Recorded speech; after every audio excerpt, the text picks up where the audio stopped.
Сәлем достар, сіздермен топ 10. Бүгін сіздермен балмұздақ жайлы қызықты ақпараттармен бөлісетін боламын. Алдымен каналға тіркеліп, қоңырауша белгісін басып қоюды ұмытпаңыздар. Бұрында балмұздақ бай адамдардың ғана тағамы болған, ал қазіргі таңда ол әрбір адам үшін қолжетімді. Көпшілік білмейтін ерекше балмұздақ жайлы фактілерді ұсынамын. Ең қымбат балмұздақ алтын деп аталады. Ол алғаш ақш-та сатылды және оның бағасы $1000 жетті. Балмұздақты мыңдаған жылдар бұрын ежелгі Қытайда жасады. Еуропаға оны алғаш болып сол елде саяхатта болған Марко Поло әкелді. Дәрігерлер тамақ ауруларын алдын алу мақсатында осы тағамды жеуге кеңес береді. Жыл сайын әлемде 15 миллиард литрі тұтынылады. Құрамындағы ең маңызды компоненттердің бірі бұл ауа. Басты өндіруші және тұтынушы Америка құрама штаттары.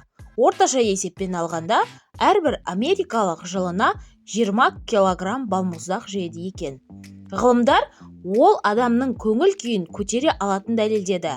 Сонымен қатар, оны жейтін әйелдердің бала көтеру мүмкіндігі жоғары болады деген мәлімдеме жасады. Оның картоп, сарымсақ, пияз, балық және тағы басқадан жасалатын түрлері бар. Ең үлкен балмұздақ Канада елінде жасалды. Оның салмағы 10 тоннаны құрады.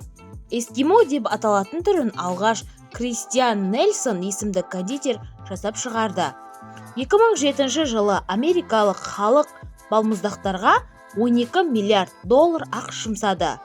Бұл тағамды француз императоры Наполеон Бонапарт және ақш президенті Томас Джефферсон қатты ұнатқан.